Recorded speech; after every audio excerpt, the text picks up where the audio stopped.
देश में एक बहुत ही संवेदनशील घटना हुई थी पिछले दिवाली के दिन 12 तारीख को। आज उसका 9वां दिन है जब उत्तराखंड के जो उत्तरकाशी है उसमें सिलक्यारा में जो सुरंग भारत सरकार के द्वारा योजना के तहत खोदा जा रहा है, उसमें जो चावल धंसा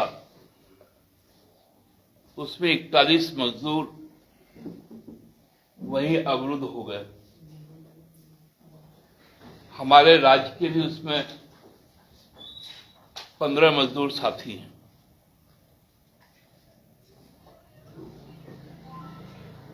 ये बहुत ही संवेदनशील मामला है। दूसरा कि इस तरह की घटनाएं लगातार भाजपा के शासनकाल में होती रही, क्योंकि आप जब भी कोई प्रोजेक्ट करते हैं, इसके पहले भी हम लोगों ने देखा उत्तरकाशी में एक रेल परियोजना में उत्तराखंड में 100 से ज्यादा मजदूर फंस गए थे जब टनल में पानी घुस गया था। मिजोरम में भी हुआ था, सिक्किम में तो पूरा डैम ही बह गया। सेना के 24 जवान आज तक लापता है, जो अक्टूबर में घटना घटी थी। क्योंकि अपने लोगों को मदद पहुंचाने के लिए जिस प्रकार से ये योजनाएं बनाई जा रही है इंफ्रास्ट्रक्चर के नाम पर, पूरा का पूरा पर्यावरण को नष्ट कर रही है भारतीय जनता पार्टी।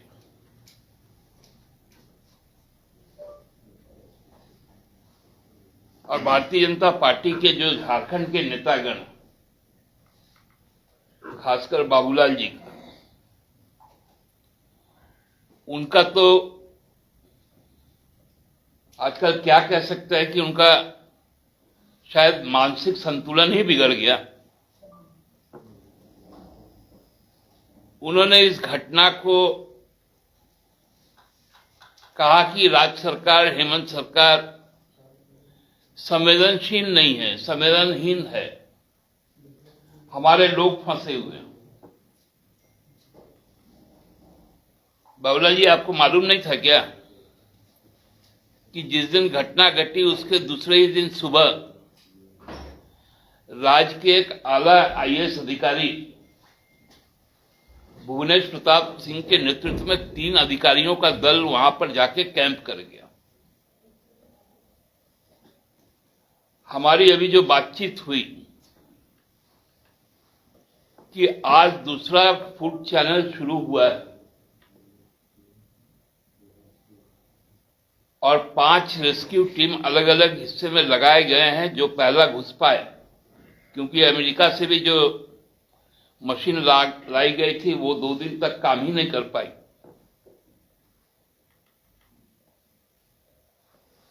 तो ये क्या संदेश देना चाहते हैं बाबूलाल जी और भाजपा के नेता? केवल अखबारों में बयान देने के लिए, फोटो खिंचवाने के लिए इनके सांसद, इनके नेता मजदूरों के घर पे चल जाते हैं। और इनको तो समझना चाहिए कि हेमंत सोरेन जी इस मामले में कितने संवेदनशील है। ये तो कोरोना काल में दिखा कि भाजपा पैदल चलवाती रही, हम हवाई मार्ग से लाए, रेल मार्ग से लाए, सड़क मार्ग से लाए।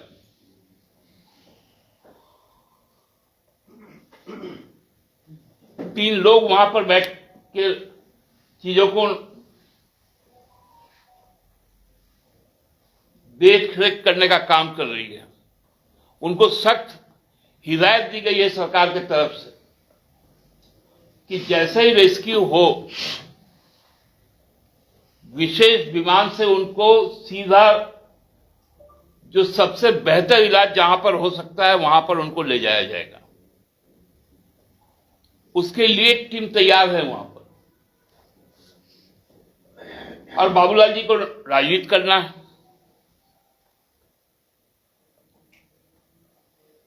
सबसे ज्यादा हमारे राज्य के लेबर है,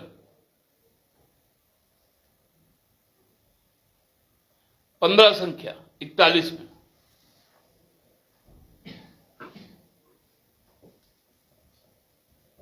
और वो शासन जो है वह भारतीय जनता पार्टी का शासन है। योजनाएं जो है वो केंद्र सरकार की योजना है।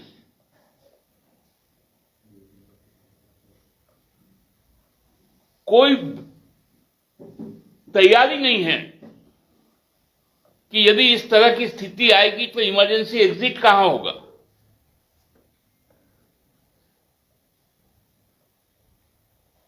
ये तो मजदूरों को मजदूर समझते नहीं, सोचते जिंदा लाश अंदर ठेल दो।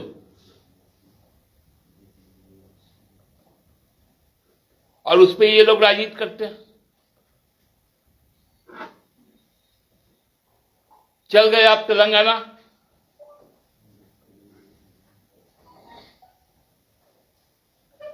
कैसे मजदूर बाहर निकलेंगे इस पर कोई चिंता नहीं। और आकर एक बयान चला देना। अरे हकीकत तो जानिए।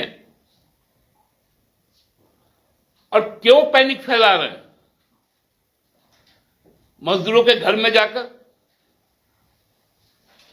इस तरह का नेगेटिव बयानबाजी करके।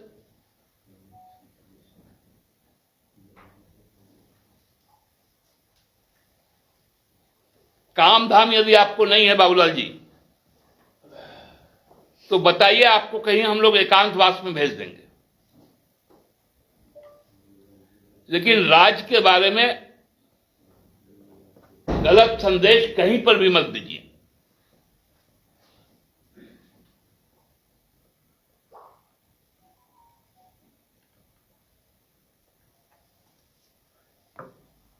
बार बार इस तरह का जो रिपीट हो रहा है घटना है, इसके जिम्मेवारी कौन तय करेंगे। केंद्र सरकार को इतना फुर्सत है कि वो वर्ल्ड कप देखे, लेकिन उत्तरकाशी नहीं जाएंगे, मणिपुर नहीं जाएंगे। बाबूलाल जी को फुर्सत है तेलंगाना में प्रचार करेंगे। अरे जाइए ना भाई उत्तराखंड।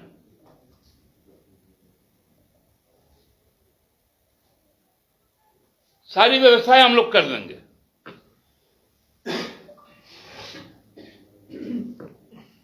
ट्वीट कर रहे हैं, एक्स, आजकल तो एक्स हो गया, राज्य सरकार की आलोचना में। क्या मिलेगा आपको? ये तो सबके, चाहे किसान हो, चाहे मजदूर हो, चाहे सेना के जवान हो,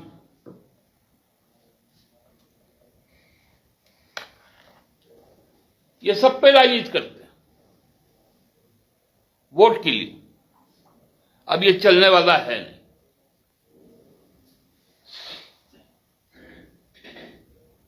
हम लोग यही आशा रखते हैं और प्रार्थना भी करते हैं कि आज 9वां दिन है। जितना द्रुत गति से हो, जो दक्ष लोग हैं देश के, जिनको एक्सपर्टाइज है, वो लोग अपना बेस्ट एफर्ट देकर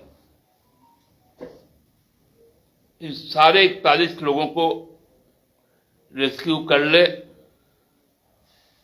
उनके परिवार के प्रति उनकी जितना चिंता है उतना ही चिंता हम लोगों को भी है। और सबको बेहतर इलाज, बेहतर पुनर्वासन का पूरी व्यवस्था के लिए हेमंत सोरेन सरकार तैयार है।